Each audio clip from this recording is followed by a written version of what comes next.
ഇദ്ദേഹം 126 കോടി രൂപയാണ് മെസ്സിയെ കേരളത്തിലേക്ക് കൊണ്ടുവരുമെന്ന പ്രചരണത്തിന്റെ പേരിൽ വിദേശത്തേക്ക് കടത്തിയിരിക്കുന്നത് ഒരു ഷെൽ കമ്പനി വഴിയാണ്. എന്താണ് ഷെൽ കമ്പനി? അബ്ദുറഹ്മാൻ എന്ന് പറയുന്ന മുൻ കായിക മന്ത്രിക്ക് കൃത്യമായിട്ടുള്ള റോളുണ്ട്.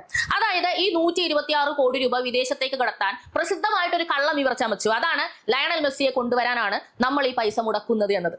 ഇത് ഇയാൾ ചുമ്മാ പറഞ്ഞു കഴിഞ്ഞാൽ ആൾക്കാർ വിശ്വസിക്കില്ലായിരിക്കാം. പക്ഷേ പറഞ്ഞത് ഇവിടുത്തെ കായിക മന്ത്രിയായിരുന്നു. പലവട്ടം മാധ്യമങ്ങൾക്ക് മുന്നിൽ ഞങ്ങൾ അർജന്റീന ടീമുമായി കരാറുണ്ടാക്കി 126 കോടി രൂപ മെസ്സിക്ക് കൊടുക്കുകയാണ് എന്ന് നുണ പറഞ്ഞു. TG മോഹൻദാസിനെയൊക്കെ അറസ്റ്റ് ചെയ്യാൻ കാണിച്ച അതേ വീര്യം ഇവിടെ കാണിക്കുമോ എന്നുകൂടി ഞങ്ങൾക്ക് അറിയേണ്ടതുണ്ട്.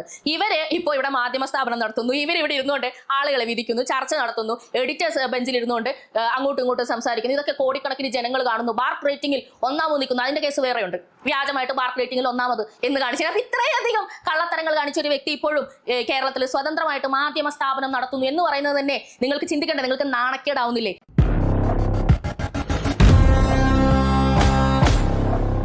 മെസ്സി ചതിച്ചാശാനെ എന്നുള്ളതാണ് ഇന്നത്തെ ട്രെൻഡിങ് ന്യൂസ്. എന്താണ് സംഭവം?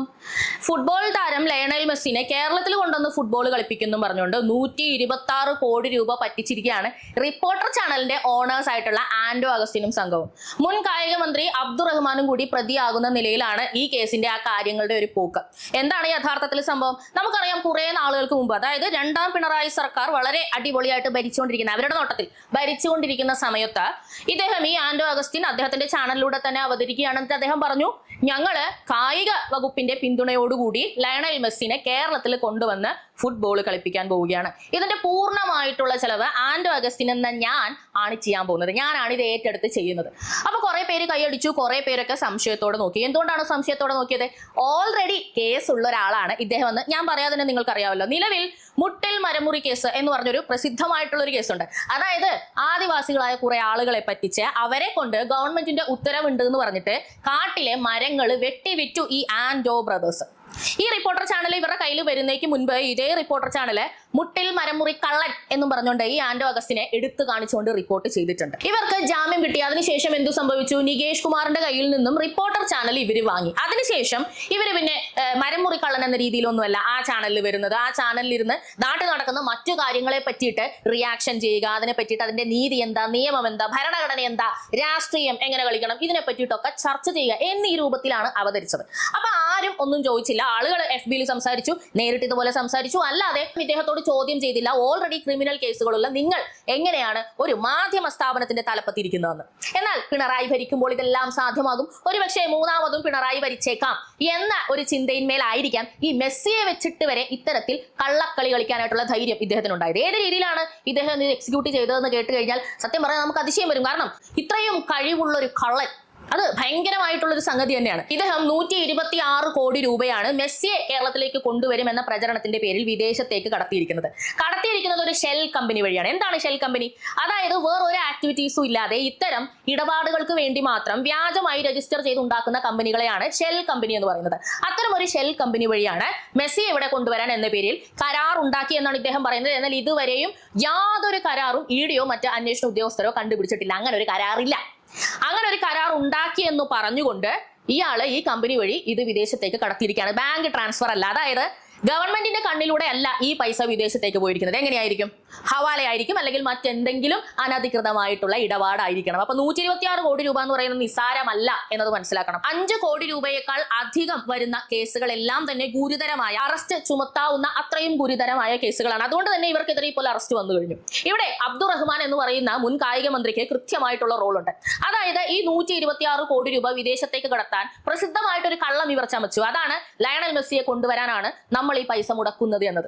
ഇത് ഇയാൾ ചുമ്മാ പറഞ്ഞു കഴിഞ്ഞാൽ ആൾക്കാർ വിശ്വസിക്കില്ലായിരിക്കാം. പക്ഷേ പറഞ്ഞത് ഇവിടുത്തെ കായിക മന്ത്രിയായിരുന്നു. പലവട്ടം മാധ്യമങ്ങൾക്ക് മുന്നിൽ ഞങ്ങൾ അർജന്റീന ടീമുമായി കരാറുണ്ടാക്കി 126 കോടി രൂപ മെസ്സിക്ക് കൊടുക്കുകയാണ് എന്ന് നുണ പറഞ്ഞു. ഈ ഷെൽ കമ്പനിയെ ഈ മെസ്സിയുടെ ഇടപാട് നടത്താൻ വേണ്ടി തിരഞ്ഞെടുത്തത് ഈ അബ്ദുറഹ്മാൻ എന്ന് പറയുന്ന കായിക മന്ത്രിയാണ്. ഒരു ടെൻഡറും വിളിച്ചില്ല, ഒരാളോടും അന്വേഷിച്ചുമില്ല. ആ ഷെൽ കമ്പനിയുടെ അഡ്രസ്സ് എവിടത്തേതാണെന്ന് അറിയാമോ? അത് റിപ്പോർട്ടർ TVയുടെ അഡ്രസ്സാണ്.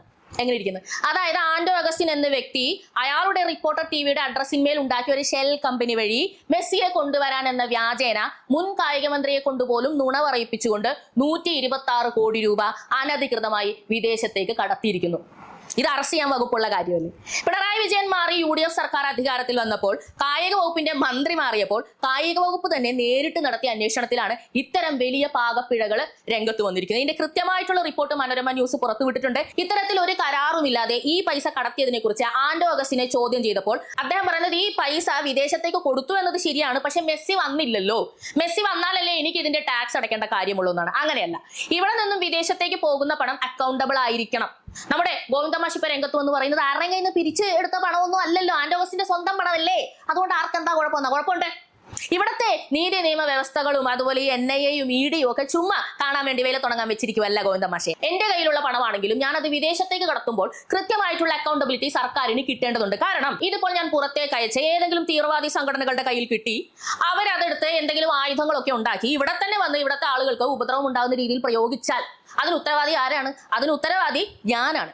അത് ഞാനാണെന്ന് സർക്കാരിന് അറിയണമെങ്കിൽ ഈ പൈസ ഏത് വഴിക്ക് പോയെന്നുള്ളത് സർക്കാരിന് അറിയേണ്ടതുണ്ട്. എല്ലാവർക്കും ഇത് ബാധകമാണെന്നിരിക്കെ ഇദ്ദേഹത്തിന് മാത്രമായിട്ട് അതിനകത്തൊന്നും ഒഴിവൊന്നുമില്ല. ഇനി കലൂർ സ്റ്റേഡിയത്തിന്റെ പേരിലും വലിയൊരു കേസ് വരുന്നുണ്ട്. കലൂർ സ്റ്റേഡിയം അനധികൃതമായി ഇതേ പഴയ കായിക മന്ത്രി അദ്ദേഹത്തിന്റെ ഫേവറേറ്റിസം കൊണ്ട് ആന്റോസിനും കൊടുത്തതാണ്. ഒരു പ്രൈവറ്റ് പാർട്ടിക്ക് പബ്ലിക് ആയിട്ടുള്ള ഗവൺമെന്റിന്റെ പ്രോപ്പർട്ടി എടുത്താൽ കൊടുത്തേക്കുവാണ്. അങ്ങനെ കൊടുക്കാൻ പാടില്ല.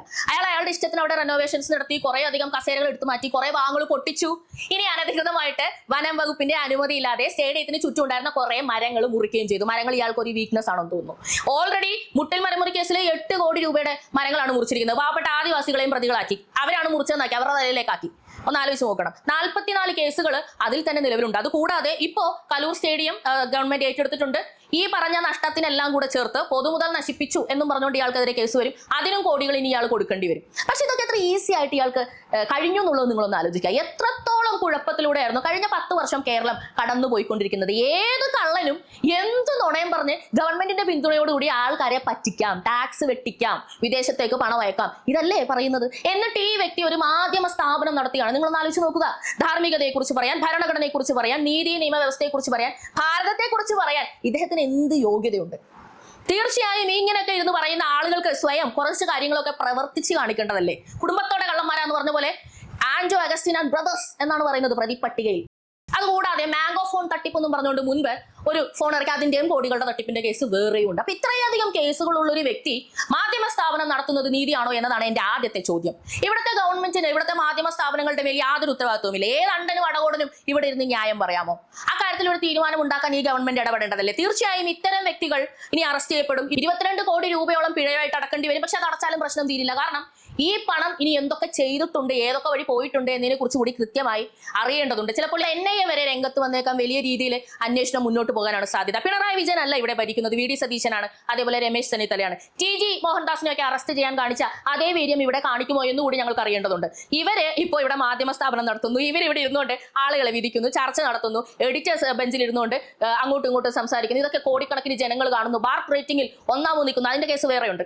വ്യാജമായിട്ട് ബാർക്ക് റേറ്റിംഗിൽ ഒന്നാമത് എന്ന് കാണിച്ചു. അപ്പൊ ഇത്രയധികം കള്ളത്തരങ്ങൾ കാണിച്ച ഒരു വ്യക്തി ഇപ്പോഴും കേരളത്തിൽ സ്വതന്ത്രമായിട്ട് മാധ്യമ സ്ഥാപനം നടത്തുന്നു എന്ന് പറയുന്നത് തന്നെ നിങ്ങൾക്ക് ചിന്തിക്കേണ്ടത്, നിങ്ങൾക്ക് നാണക്കേടാവുന്നില്ലേ? ഇതിന് നിങ്ങൾ എന്തെങ്കിലും നടപടി എടുക്കുമോ? എന്താണ് ജനങ്ങളെ നിങ്ങൾക്ക് തോന്നുന്നത്? VD സതീശൻ മുഖ്യമന്ത്രിക്ക് അതിനുള്ള ധൈര്യം ഉണ്ടാവുമോ? നിങ്ങളുടെ അഭിപ്രായം കമന്റ് ചെയ്യൂ. തുടർന്ന് കാണുക പോളി ന്യൂസ്.